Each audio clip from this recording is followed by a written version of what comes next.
This is just an excerpt from a full episode. If you enjoyed what you hear here, go check out other full episodes, either on YouTube or as part of the podcast feed. Enjoy!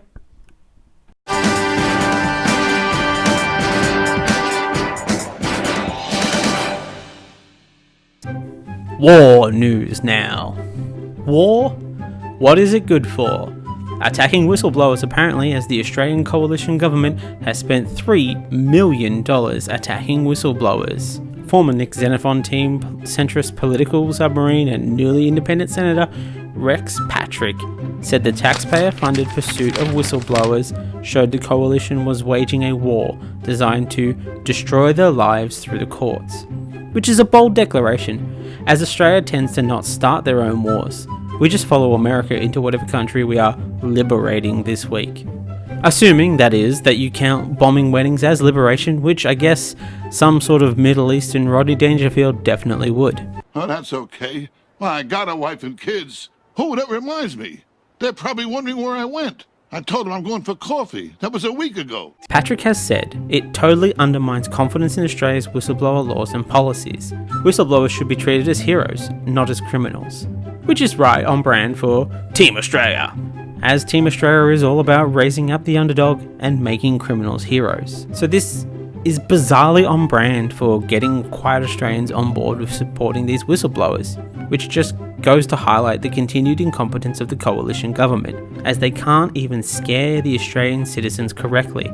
I would have thought by now that they would have learned what it is that Australians hate, as we are constantly shouting it at them, but that would involve them listening to their constituents. And when it comes to being in the coalition, if you aren't a mining company or a tax-dodging multinational, they are not interested in hearing your wants and needs. Rex Patrick also called for the creation of a whistleblower authority and a reward scheme for whistleblowers, similar to one used in the US. We do use the US as our model for where we go to war, so at least this copying will result in some possible positive impacts. After all, America has never aggressively attempted to pursue and punish a famous whistleblower. It is great to finally see some justification for the $270 billion we spent on missiles. If they just said that it was to go to war on whistleblowers, Sky News would have supported them. I mean, at the very least, Sky News After Dark would be all on board. And what a dangerous world it would be.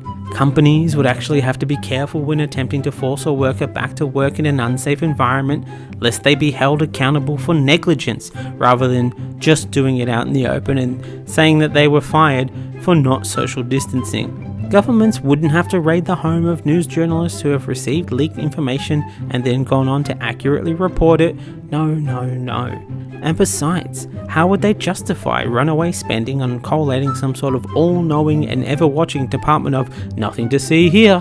We certainly can't have people knowing when their rights are being infringed by government overreach. That'd be dark days for any government, not just the one who increasingly seeks to benefit itself while taking away what little the poor do get, while simultaneously blaming them for not having higher paying jobs in a market with stagnant wages for over 40 years. And we can't have that now, can we?